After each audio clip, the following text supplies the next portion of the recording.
আমি স্বপ্নেও কখনো ভাবিনি যে অবশেষে ঠাকুর ঘরটাও ভাগ হয়ে যাবে। যাই হোক, যেটা কপালে আছে সেটা তো হতেই হবে। ঠাকুরেরও হয়তো এটাই ইচ্ছে। আর প্রত্যেক নিয়ত একটু একটু করে এভাবে যে আমি ভাগ হয়ে যাব, এটা আমিও কখনো স্বপ্নেও ভাবিনি। এবছর যে পরিমাণে আমের বোল হয়েছে, এই পরিমাণে যদি আম দাঁড়ায় তাহলে কিন্তু পুরো গাছটাই আমাদের ভেঙে পড়বে। তো দেখো কি পরিমাণে বোল হয়েছে, কি বলবো। এরকম বোল হয়েছিল যে বছর আমফান ঝড় হয়েছিল, সে বছর এরকম বোল হয়েছিল। আর তার জন্য ডাল তো পুরো ভেঙে আমাদের একটা পড়ে গেছে, একটা সাইডের মেন গাছটা, এই গাছটা আর কি। তো ওই সাইডে আর একটাও গাছ আছে, ওই যে দেখতে পাচ্ছ, ওটাও বোল হয়েছে। ওটাও আমফান ঝড় যে বছর হয়েছিল সে বছর মেন ডগাটা ওটার পুরোই ভেঙে গেছে। যাই হোক, আজকে উঠে পড়েছি পুরো একদম চালের ওপরে। তো চালের ওপর থেকে তোমাদেরকে ভিডিওটা আমি শেয়ার করলাম। আমার রান্নাবান্না সবই হয়ে গেছে, এখন একটু বিকেল বিকেল টাইমে। তো বিকেল বিকেল টাইমে উঠেছি আমি, পুরো চালটা এখন ঝেড়ে মুছে পরিষ্কার করব। তোমাদের বলেছিলাম না যে এরপরে একদিন আমি চাল ঝাড়লে অবশ্যই তোমাদের সাথে আমি শেয়ার করব। তো দেখো আজকে সেই দিনটা চলে এলো বলতে বলতে। আর এই যে দেখো পাতা পড়ে কি পরিস্থিতি, আর এই যে সারাটা গাছের পাতা সব, যদিও আমাদের গাছ না, তবুও পাতা তো উড়ে উড়ে আসেই, বুঝতেই পারছো। দেখো প্রত্যেকটা বাড়িতে প্রচুর পরিমাণে গাছ রয়েছে। আর এই গাছের পাতাগুলো পড়ে কি যে পরিস্থিতি হয়, টিনটা পুরো জং ধরে গেল। দেখো তোমরা দেখলেই বুঝতে পারছো, প্রচণ্ড পাতা পড়ে। আর এই পাতাগুলো মানে আমিই ঝাড় দিই বিয়ের পর থেকে। আগে কে করেছে না করেছে আমি জানি না, হয়তো শুনেছি তোমাদের দাদাভাই করতো, কিন্তু বিয়ের পর থেকে এখন আমিই করি। আর এই যে দেখো পাতাগুলো পরিষ্কার করতে সত্যি কথা বলতে ভীষণ কষ্ট হয়। মানে এই চালটা এতটা বড় আমাদের, তো ঝাড় দিতে আমার বেশ অনেকটাই টাইম লেগে যায়। যদিও তোমরা ভিডিওর স্পিরিটে দেখতে পাচ্ছ সবটাই, কিন্তু বিশ্বাস করো অনেকটা টাইম লাগে। আর এত কষ্ট হয় ঝাড় দিতে, টিনের খাঁচে খাঁচে পাতা থাকে, বুঝতেই পারছো। আর একদিকে ঝাড় দিয়ে পারি না, আর একদিকে আবার পাতা এসে হাজির হয়ে যায়। আর এই গাছের পাতাগুলো কি বলতো, একবারে যখন ঝরে যায় তখনই আমি ঝাড় দিয়ে নামাই। কিন্তু এবছর কি হয়েছে, মধ্যেই একদিন বৃষ্টি হয়ে গেছে। তো এই বৃষ্টির জন্য আমাকে তাড়াতাড়ি করেই উঠতে হলো, কেননা এই পাতাগুলো যদি বৃষ্টির জলে পচে তাহলে টিনটা আরও তাড়াতাড়ি জং ধরে নষ্ট হয়ে যাবে। সেই কারণে আমি আর কি উঠে পড়েছি। যদিও আমার দুবার ঝাড়তে হয়, তো ঝাড়বো, তাতে আমার কোনো আপত্তি নেই। কিন্তু যদি এই বৃষ্টি হয়, এখন অনেক তাড়াতাড়ি বৃষ্টি নেমে গেছে, এত তাড়াতাড়ি নামবে আমিও বুঝতে পারিনি। নাহলে পুরো গাছের পাতাগুলো সব পড়ে, তারপরে একবারে চালটা ঝেড়ে নামিয়ে দিই, আর দ্বিতীয়বার উঠতে হয় না। আবার ধরো 3-4 মাস পর উঠলেই হয়ে যায়। তো এইরকম হচ্ছে ব্যাপার। এবছর যে এইরকমভাবে ভাবতে পারিনি। তো যাই হোক, তাড়াহুড়ো করে ওই জন্য পাতাগুলো আর কি নামানোর চেষ্টা চলছে। যাই হোক, চলো আমি এদিকে পাতা ঝাড়ি আর তোমাদেরকে একটুখানি ইন্ট্রোটাও দিয়ে দিই।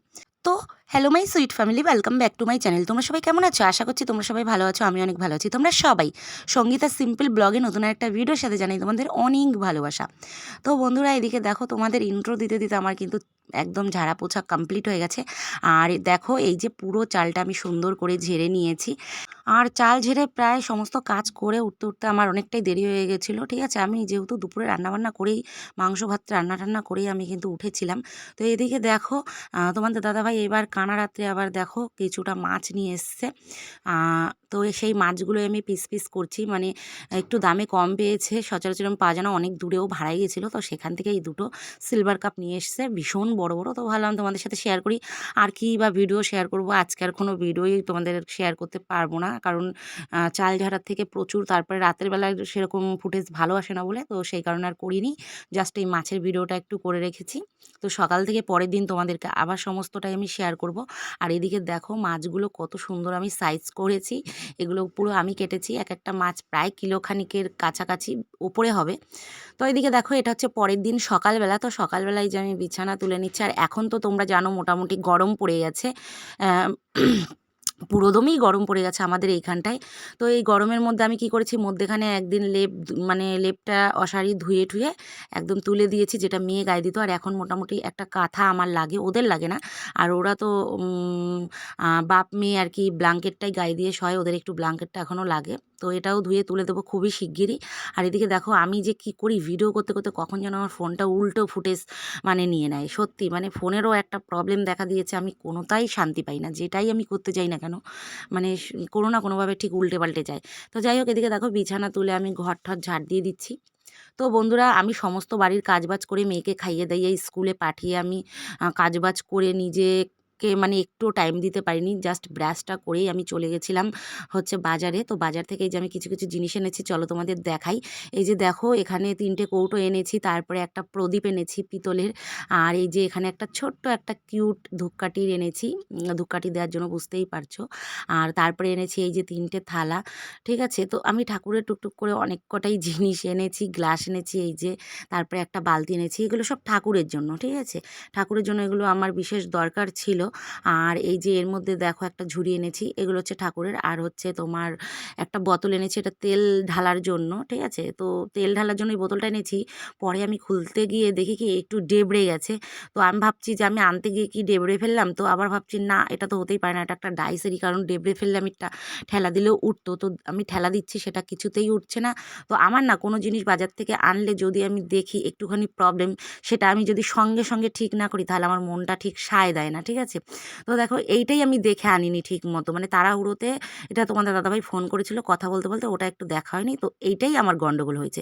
আর এদিকে দেখো 2টো ঢাকনি এনেছি, হচ্ছে বাজার। আর চলো অনেকটাই বাজার এনেছি, সেটা তোমাদের এসে দেখাবো। এখন আমি কুইক আবার চলে যাচ্ছি অটো ধরে বাজারে, ওটা চেঞ্জ করতে, ওটা চেঞ্জ আমাকে করতেই হবে। তো সেটা আমি চেঞ্জ করে নিয়ে এসে তারপরে এই যে কিছু ফটো নিয়ে নিচ্ছি ঠাকুরের।